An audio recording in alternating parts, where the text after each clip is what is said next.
When listening to the tunes where Paul Desmond plays odd meters, you know that he leveled up his rhythm and his phrasing when he was recording these. So leveling up your rhythm and your phrasing is so important. I discovered the hard way that odd meters really levels up your phrasing and your rhythm. The benefits you get from playing odd meters are super. Extreme rhythmical overview, epic freedom in the groove, and this enables you to flow so much more over the bar lines, connecting your lines. You probably know the tune Take 5 by Paul Desmond, and this tune is a great way to start your journey on playing odd meters and learning to get epic rhythm and epic phrasing. Let's take this journey and reap the benefits of playing odd meters. So the basic groove is a dotted quarter note and 2 8 notes.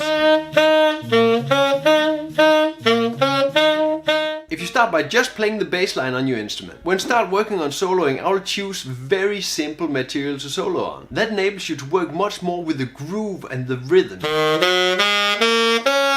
Use the F minor pentatonic scale to play over the groove. Digging into the bass groove, there are two parts of this. Playing the root and playing leading tones towards the root. On beat 1, 2 and 3 you play that F minor chord. On beat 4 and 5 you're actually leading back to that F minor. I would do the same when I'm playing the solos.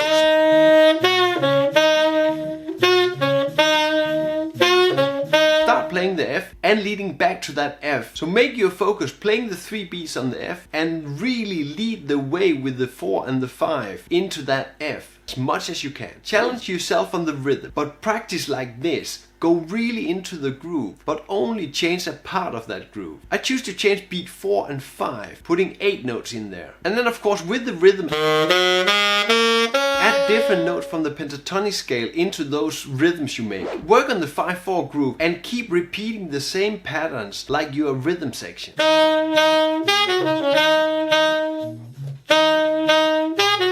When composing new lines, I keep it super simple.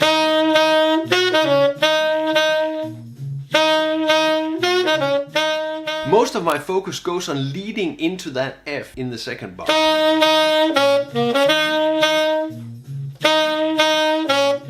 This gives a very strong 5/4 feeling. If you need the written out rhythm, scales or patterns, just download them from the Patreon. And of course I've added a lot more material than this to get you going in 5/4. The next step would be expanding the rhythm on beat 1, 2 and 3.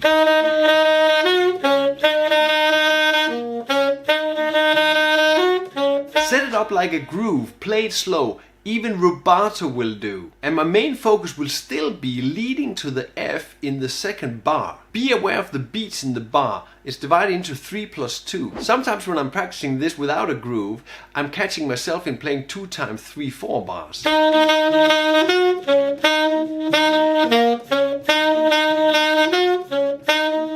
As we did with beat 4 and 5, we can divide the beat 1, 2 and 3 into different rhythms of different length.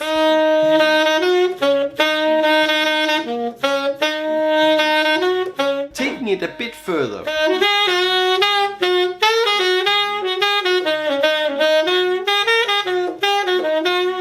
Connecting the two parts of the groove, the 3 part and the 2 part. In these written out lines you probably see that I'm playing over 2 bars now. I'm not resolving to that F after the first bar. I'm resolving to the F in the 3rd bar. Looking at the material until now, you probably noticed that Take 5 is a modal tune. It's only F minor. To not get a too static sound, I choose to add the Dorian scale to our mix. And a great way to incorporate your scales and your 5/4 bar is actually playing exercises in 5/4.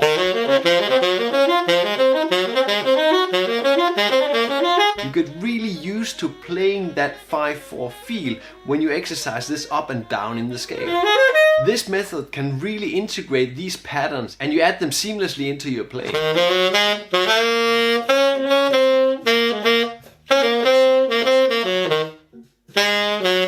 Slowly begin to incorporate the full scale sound into your playing. But still, the most important thing is to keeping true to that 5/4 rhythm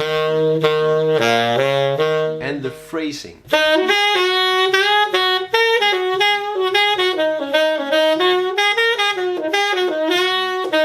When you're using the scale, keep remembering that 3-2 rhythm. Stick to these and have them as your backbone. If you're looking for the written out licks or the exercises, you can easily find them on Patreon. They're written in all 12 keys to get you an easy start. And if you choose to support me on Patreon, of course you get access to all previous and all future released material.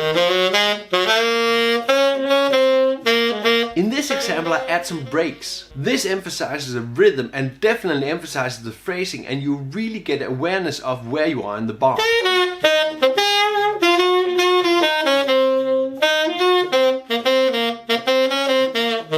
The stops really clarify this. Slowly, as I focus on the scales and the rhythm, I really need to focus on my articulation. With your articulation, you can really dig into the 5/4 groove and show where the 3 part and where the 2 part of the groove is. When you emphasize the articulation on the important beats, you really grow into the 5/4. When working on the phrasing, I'm also working on how I can connect the lines much better, putting more bars together and getting longer lines. To do this, I work on melodic concepts like getting great voice leading, thematically playing the lines, moving them down, and add repeating patterns.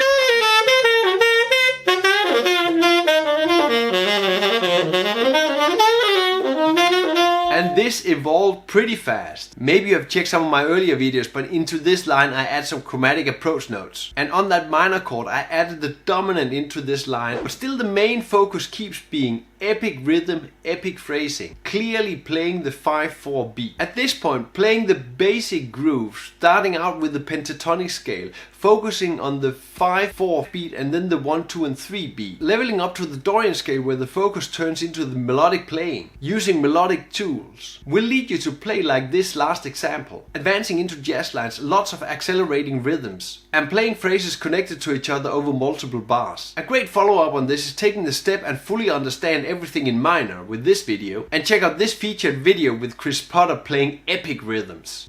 Play music, have fun.